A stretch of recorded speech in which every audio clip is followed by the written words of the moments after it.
बिस्मिल्लाहिर्रहमानिर्रहीम। अस्सलाम वालेकुम सामीन व नाजरीन।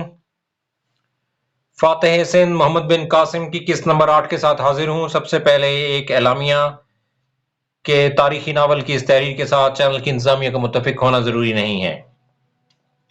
अब एक दरख्वास्त कि अगर आप मेरे चैनल पर नए हैं तो मेरे चैनल को सब्सक्राइब कर लें और बेल आइकन का बटन प्रेस कर लें ताकि मेरी आने वाली वीडियोस के नोटिफिकेशन आपको मिलते रहें। आइए किस्त नंबर 8 का आगाज करते हैं।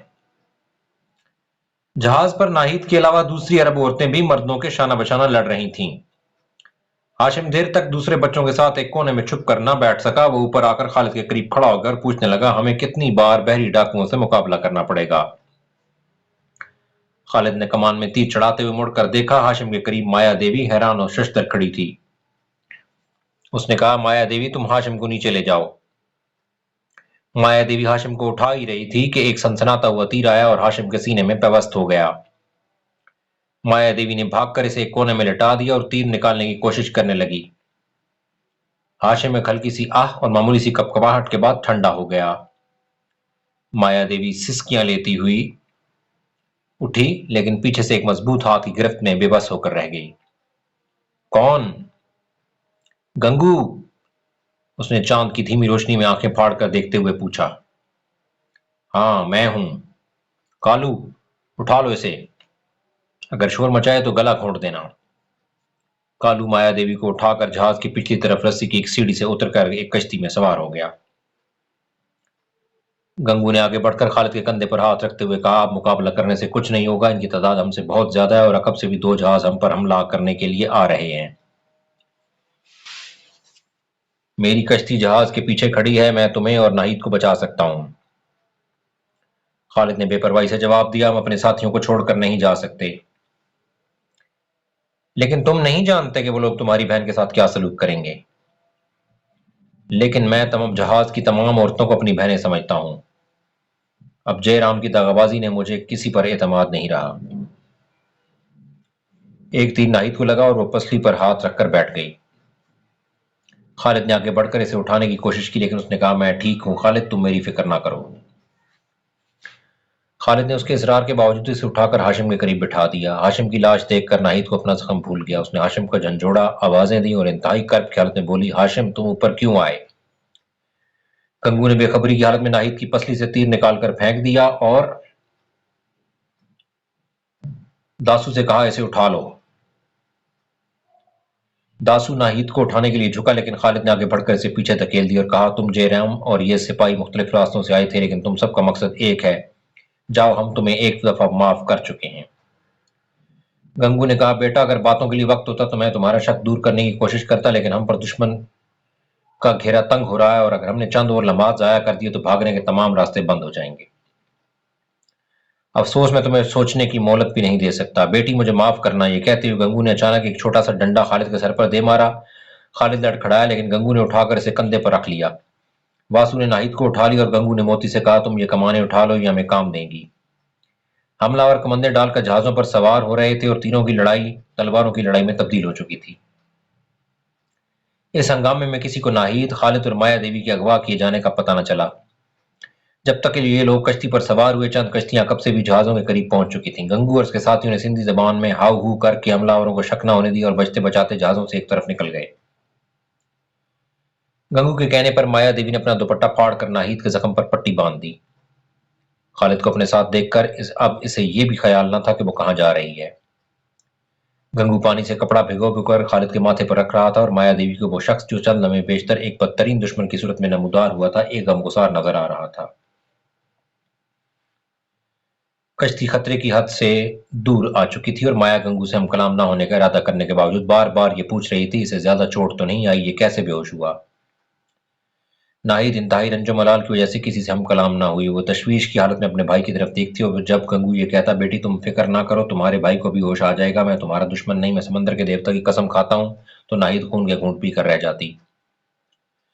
फिर वो माया देवी से मुखातिब हुआ, माया, तुम एक राजपूत लड़की हो। राजपूत झूठी कस्में नहीं खाते। मैं तुमसे पूछता हूँ, क्या तुम्हें यह शक था कि तुम्हारा भाई इन लोगों को धोखा देगा? नहीं, नहीं, मेरा भाई ऐसा नहीं। मैं भगवान की कसम खाती हूं। और अगर यह साबित हो गया तो मैं कुएं में छलांग लगा दूंगी। आग में जल जाऊंगी, अपना गला अपने हाथों से घूंट डालूंगी। भगवान के लिए ऐसा ना कहो। माया देवी की हिचकियों ने नाहिद को मुतासिर किया। उसने कहा, माया, तुम इन बातों की परवाह ना करो, मुझे तुम पर यकीन है। और अगर तुम्हारे भाई ने हमारे साथ धोखा भी किया हो तो इसमें तुम्हारा क्या कसूर? मैं फिर कहती हूँ, मेरा भाई ऐसा नहीं, इसकी रगों में एक राजपूत का खून है, वो इस कदर एहसान फरामोश नहीं हो सकता। नाहिद ने कहा, इस वक्त हमारा दुश्मन वो है जिसने हमें जबरदस्ती जहाज पर से उतारा है और हमें किसी नामालूम जगह पर ले जा रहा है। गंगू ने कहा, बेटी, काश मैं तमाम बच्चों और औरतों को अपने साथ ला सकता, लेकिन इस कश्ती पर सिर्फ इतनी सवारियों की जगह थी।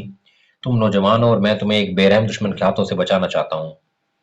और माया देवी, तुम शायद बाकी सबको बचा सको। मैं तुम्हारी आज़ादी के बदले बाकी लोगों को आज़ाद करवाना चाहता हूँ। खालिद ने होश में आकर आंखें खोली और हैरान होकर सबकी तरफ देखा। गुज़िश्ता वाक़यात याद आते ही वो उठकर बैठ गया और दुखते सर पर हाथ रखते हुए बोला, हमारा जहाज़ कहाँ है? हम कहाँ जा रहे हैं? गंगू, गंगू, ज़ालिम, दगाबाज, फरेबी, तुमने हमारे साथ ये सलूक क्यों किया? वो क्या कहेंगे? तुम हमें कहाँ ले जा रहे हो?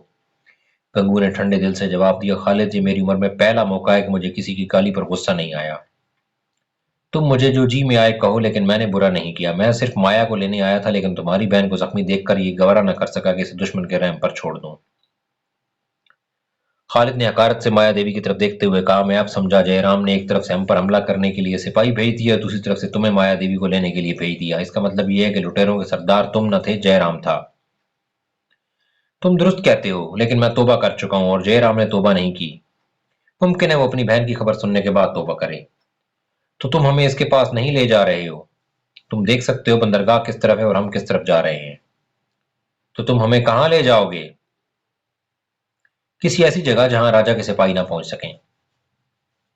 खालिद ने कहा, अगर तुम्हारी नीयत बुरी नहीं तो हम अपने साथियों के पास छोड़ आओ। गंगू ने कहा, तुम्हारे साथी थोड़ी देर में दीबल के कैद खाने में होंगे। तुम कैद होने के बजाय कैद से बाहर रहकर इनकी ज्यादा मदद कर सकते हो। खालिद ने कतरे पुरुमीद होकर पूछा, तुम सचमुच इनकी मदद करना चाहते हो? गंगू ने जवाब दिया, बेटा, मुझे तुमसे झूठ बोलने की जरूरत ना थी। अगर मैं तुम्हारा दुश्मन होता तो यकीनन इस कदर ठंडे दिल से ये गालियां न सुनता। अगले दिन ये कश्ती दरिया सिंध के दहाने पर पहुंच गई। गंगू को अपने साथी मछलियां पकड़ते हुए मिल गए।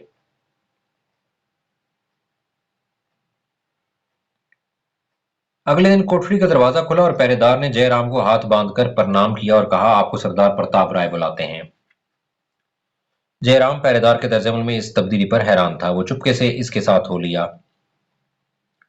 प्रताप राय अपने दीवान खाने के बरामदे में अबनूस की एक कुर्सी पर बैठा हुआ था। इसके सामने चांदी के एक तख्त में सरनदीप के राजा के वो तहाइफ पड़े हुए थे जो गुज़िश्ता शाम अरबों के जहाज से लूटे गए थे। उसने जयराम को देखते ही जवाहरात के अंबार की तरफ इशारा किया और कहा, जयराम, महाराज सरनदीप के तहाइफ देखकर काठियावाड़ के राजा के तहाइफ की निस्बत ज्यादा खुश होंगे।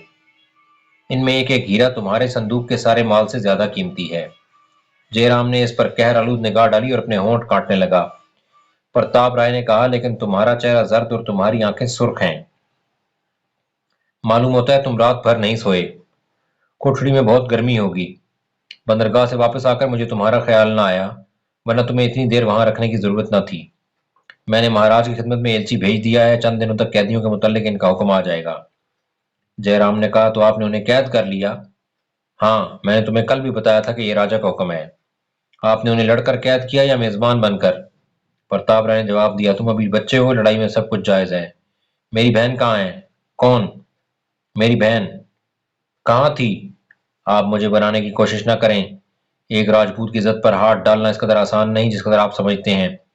मैं पहले आपके राजा का मुलाजिम था और अब मैं काठियावाड़ के राजा की सफीर की हैसियत से जहां आया हूं। अगर आपने मेरी बहन की तरफ आंख उठाकर भी देखा तो याद रखिए, मैं काठियावाड़ से लेकर राजपूताना तक आपकी दीवार खड़ी कर दूंगा। और महाराज अपने हजारों सिपाहियों की जानें जाया करने के बजाय दीबल के एक मगरूर हाकिम को हमारे हवाले कर देना ज्यादा मुनासिब समझेंगे। रहे अरब, वो मेहमान थे। मुझे अफसोस है कि वो मेरी वजह से इस मुसीबत में मुब्तला हुए। मुमकिन है कि इनके मुतल्लिक मेरी पुकार हिंदुस्तान के किसी गोशे में ना सुनी जाए, लेकिन इनके बाजू बहुत लंबे हैं। वो जब चाहेंगे आपका गला दबोच लेंगे। प्रताप राय को मालूम था कि बाज़ औक़ात राजा के गलत अहकाम बजा लाने का खुमियाजा एहलकारों को भुगतना पड़ता है। हाकिम खतरे के वक्त अपना कसूर एहलकारों के सर थोप देते हैं। अरबों के मुतालिक वो अपने राजा की तरह मुतमईन था, लेकिन वो काठियावाड़ के सफीर की बहन की जिम्मेदारी लेने को तैयार न था। उसने कहा, जयराम, मुझे तुम्हारी बहन के मुतालिक कोई इल्म नहीं। आप झूठ कहते हैं। मैं इसे जहाज पर अरब औरतों के पास छोड़ आया था।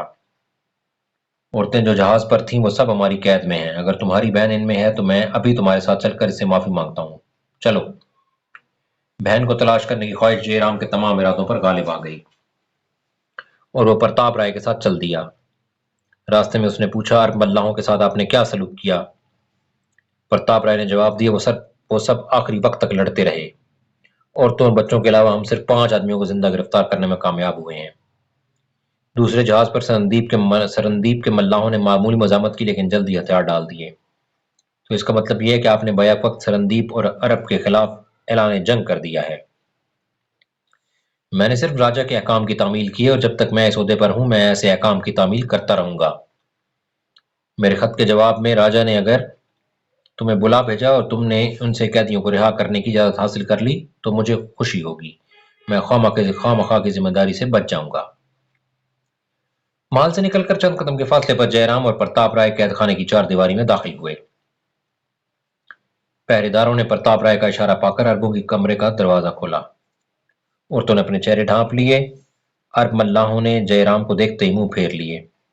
जुबैर एक कोने में दीवार के सहारे बैठा हुआ था। उसने नफरत और हकारत से जयराम की तरफ देखा और अपने साथियों की तरह मुंह फेर लिया। जयराम ने प्रताप राय की तरफ देखा और कहा, मेरी बहन यहाँ नहीं, वो कहाँ है? प्रताप राय ने एक पहरेदार को आवाज देकर अंदर बुलाया और इससे पूछा, क्या तमाम औरतें इसी कमरे में हैं या सरनदीप के मल्लाहों के कमरे में भी कोई है? नहीं महाराज, तमाम औरतें यही हैं। जयराम ने बदहवास सा होकर जुबैर की तरफ देखा और टूटी फूटी अरबी में कहा, जुबैर मेरी तरफ इस तरह न देखो, मैं बेकसूर हूं, तुम्हें मालूम है मेरी बहन कहाँ है? जुबैर के मुंह से अचानक एक भूखे शेर की गरज से मिलती जुलती आवाज निकली, तुम मेरी तवक्को से कहीं ज्यादा जलील साबित हुए हो। तुम झूठ से हकीकत पर पर्दे नहीं डाल सकते, लेकिन याद रखो अगर नाहिद का बाल भी बिका हुआ तो खुदा की जमीन पर तुम्हें कोई ऐसा खित्ता नहीं मिलेगा जो हमारे इंतकाम से पनाह दे सके। नाहिद को उड़ाने के लिए तुमने अपनी बहन को जहाज पर छोड़ा था। तुम्हारी तदबीर कामयाब थी। तुमने अपने इस हलीफ को हमारा मेजबान बनाकर भेजा और मुझे जहाज से बुलवा लिया और खुद पीछे से जहाज पर पहुंचकर नामालूम किस बहाने से नाहिद को कहीं ले गए। लेकिन अगर सुलह और जंग के लिए तुम लोगों के असूल यही हैं तो याद रखो कि तुम्हारे राजा के दिन गिने जा चुके हैं। प्रताप राय ने अचानक सिपाही के हाथ से कोड़ा छीनकर जुबैर के मुंह पर दे मारा और दूसरी जरब के लिए तैयार था कि जयराम ने आगे बढ़कर इसका हाथ पकड़ लिया। प्रताप राय ने हाथ छुड़ाने की कोशिश करते हुए कहा, तुम राजा की तौहीन बर्दाश्त कर सकते हो, मैं नहीं कर सकता। जयराम ने कहा, मैं तुमसे आखिरी बार पूछता हूं कि मेरी बहन और इस अरब लड़की को तुमने कहां छुपाया है? इस सवाल ने प्रताप राय का गुस्सा ठंडा कर दिया और थोड़ी देर सोचने के बाद बोला, क्या यह मुमकिन नहीं कि हमारे हमले के वक्त इसे इंतकामी जज्बे के मातहत जहाज से नीचे फेंक दिया गया हो? जयराम ने जवाब दिया, ये लोग दुश्मनी में शराफत को हाथ से नहीं जाने देते। मेरी बहन के साथ अरब लड़की का गायब होना यह जाहिर करता है कि इस साजिश की तह में किसी तुम्हारे जैसे कमीने आदमी का दिमाग काम कर रहा है। जुबैर ने फिर जयराम से मुखातिब होकर कहा, तुम इन बातों से मुझे बेवकूफ नहीं बना सकते। नाहिद, खालिद और तुम्हारी बहन बैक जहाज से गायब हुए हैं और वो यकीनन तुम्हारी कैद में हैं। मुझे तुमसे किसी नेकी की तवक्को नहीं, लेकिन हम इतना जरूर चाहते हैं कि हमें सिंध के राजा के सामने पेश किया जाए और जब तक वो हमारा फैसला नहीं करता नाहिद और खालिद को हमारे साथ रखा जाए। प्रताप राय ने चौंक कर कहा, मैं अब समझा जयराम, अगर इन लड़कियों के साथ जहाज पर से कोई आदमी भी गायब हुआ है तो ये मामला साफ है। कल रात बंदरगाह से एक सरकारी कश्ती भी गायब हो गई है, लेकिन वो ज्यादा दूर नहीं जा सकते। तुम मेरे साथ आओ। प्रताप राय और जयराम कैद खाने से बाहर निकलकर घोड़ों पर सवार हुए और उन्हें सरपट दौड़ाते हुए बंदरगाह पर पहुंचे। बंदरगाह के पहरेदारों ने शाम के वक्त की कश्ती गायब हो जाने के मुतालिक प्रताप राय के बयान की तस्दीक की और माया के मुतालिक जयराम की तशवीश बढ़ने लगी। प्रताप राय ने चंद कश्तियां और जहाज शुमाल और मगरब के साहिल के साथ साथ देखभाल के लिए रवाना कर दिए और जयराम को तसल्ली थी कि वो ज्यादा दूर नहीं जा सकते। जयराम प्रताप राय के साथ वालद शहर चला आया। सपहर तक अपने मकान में माया के मुतालिक कोई खबर न पाकर उसने बंदरगाह पर जाने का इरादा किया, लेकिन प्रताप राय का सिपाही आया और इसे अपने साथ इसके महल की तरफ ले गया। प्रताप राय के महल के पाएं बाग में जुबैर और अली नारियल के 2 दरख्तों के साथ जकड़े हुए थे। प्रताप राय, इसके चंद सिपाही और 2 जिल्लात हाथ में कोड़े लिए इनके पास खड़े थे। अली और जुबैर की झुकी हुई गर्दनें और उरियां सीनों पर जरबों के निशानात ये जाहिर कर रहे थे कि उन्हें नाकाबिले बर्दाश्त जिस्मानी अजियत पहुंचाई जा चुकी है। एक सिपाही ने जयराम की आमद की इत्तला दी। और प्रताप राय का इशारा पाकर जिल्लात जुबैर और अली पर कोड़े बरसाने लगे। जुबैर एक चट्टान की तरह खड़ा था, लेकिन अली की कुव्वत बर्दाश्त जवाब दे चुकी थी और कोड़े की हर ज़रब के साथ इसके मुंह से चीखें निकल रही थीं। बाहर के दरवाजे में पांव रखते ही अली की चीखों पुकार ने जयराम को मुतवज्जो किया और उसने भागकर दोनों जिल्लादों को यके बाद दीगरे पीछे धकेल दिया और प्रताप राय की तरफ मुतवज्जो होकर कहा, यह जुल्म है, ये पाप है। आपने मुझसे वादा किया था कि आपने इनका फैसला राजा पर छोड़ दिया है। प्रताप राय ने अली की तरफ इशारा करते हुए जवाब दिया, ये लड़का सिपाहियों ने शहर से तलाश किया है। मालूम होता है ये तुम्हारी बहन के साथ ही जहाज पर से रूपोश हुआ था और इसके बाकी साथी शहर के आसपास कहीं छुपे हुए हैं। जयराम ने आगे बढ़कर अली से पूछा, तुम कहाँ थे, मेरी बहन कहाँ है? अली ने सरापा इल्तजा बनकर इसकी तरफ देखा और फिर गर्दन झुका ली। जयराम ने कहा, अगर तुम्हें माया देवी के मुतालिक कुछ मालूम है तो बता दो, मैं तुम्हें बचा सकता हूँ। अली ने दोबारा गर्दन उठाई और चिल्ला चिल्लाकर कहना शुरू किया, मुझे मालूम नहीं, मैं सच कहता हूँ, मुझे इनके मुतालिक मालूम नहीं। मैंने जहाज पर से कूदने से पहले उन्हें तलाश किया था, लेकिन मुझे मालूम नहीं कि वो कैसे गायब हुए। जयराम ने पूछा, तुम शहर में कैसे पहुंचे? मैं जहाज से कूदकर समंदर के किनारे कश्ती में छुप गया था। आज मैं शहर पहुंचा और सिपाही मुझे पकड़कर यहाँ ले आए। तुम सब जालिम हो, मैंने तुम्हारा कोई कसूर नहीं किया। जयराम ने जुबैर की तरफ देखा, लेकिन हैरानी, गुस्सा, नेदामत और अफसोस के जज्बात के हैजान में वो इससे मुखातिब होने के लिए मौजूद अल्फाज तलाश न कर सका। इसकी आंखें एक बार उठी और झुक गईं, होंठ कपकपाए और एक दूसरे से पैवस्त हो गए। उसने प्रताप की तरफ मुतवज्जो होकर कहा, आप उन्हें छोड़ दें, मुझे इन पर कोई शुबा नहीं। प्रताप राय ने कहा, मैं उन्हें कैसे छोड़ सकता हूँ? अगर तुम्हारी बहन जहाज पर थी तो इनको यकीनन ये इल्म होगा कि वो कहाँ है। तुम शायद अब तक मुझे मुजरिम ख्याल करते हो और मैं इन लोगों की ज़ुबान से तुम्हें यकीन दिलाना अपना फ़र्ज़ समझता हूँ कि तुम्हारी बहन को इन लोगों ने छुपा रखा है और अगर वो ज़िंदा नहीं तो उन्होंने जहाज़ पर हमला होने से पहले इसे समंदर में फेंक दिया होगा। अब या उन्हें अपने जुर्म का इकबाल करना पड़ेगा और या तुमको तस्लीम करना पड़ेगा कि तुम्हारी बहन जहाज़ पर थी ही नहीं और तुमने मुझे मरूब करने के लिए ये बहाना तलाश किया था। प्रताप राय ने फिर जिल्लादों को इशारा किया और वो जुबैर और अली पर फिर कोड़े बरसाने लगे। जयराम चिल्लाया, ठहरो ठहरो, ये बेकसूर हैं, ये जुल्म है, उन्हें छोड़ दो, लेकिन इसकी चीखों पुकार बेअसर साबित हुई। उसने आगे बढ़कर एक जिल्लाद के मुंह पर घोंसा रसीद किया, लेकिन प्रताप राय के इशारे से चंद सिपाहियों ने उसे पकड़कर पीछे हटा दिया। वो सिपाहियों की गिरफ्त से आजाद होने के लिए जद्दोजहद कर रहा था। अली चीखें मारने के बजाय नीम बेहोशी की हालत में आहिस्ता आहिस्ता कर रहा था। जुबैर हर कोड़े की जरब के बाद जयराम की तरफ देखता और फिर आंखें बंद कर लेता। बिलाखिर अली के कराहने की आवाज बंद हो गई और गर्दन उठाने और आंखें खोलने के लिए जुबैर की ताकत भी जवाब दे गई। प्रताप राय ने एक सिपाही को गर्म लोहा लाने का हुक्म दिया। जयराम फिर चिल्लाया, प्रताप तुम जालिम हो, कमीने हो, मुझे जो सजा चाहो दे लो, लेकिन इन पर रहम करो। प्रताप राय ने गरज कर कहा, मुझे तुम्हारी बदजमानी की परवाह नहीं, मैं तुम्हारा फैसला महाराज पर छोड़ूंगा, लेकिन इस वक्त इनकी जान मेरे कब्जे में है, मैं इनकी आंखें निकलवा दूंगा, इनकी बोटियां नोच डालूंगा। ये नामुमकिन है कि ये जिंदा भी रहें और तुम महाराज के पास जाकर अपनी बहन के अगवा किए जाने की जिम्मेदारी भी मुझ पर डालो। अगर तुम्हारी बहन जहाज पर से गायब हुई है तो मैं जरूर इसका पता लगाऊंगा।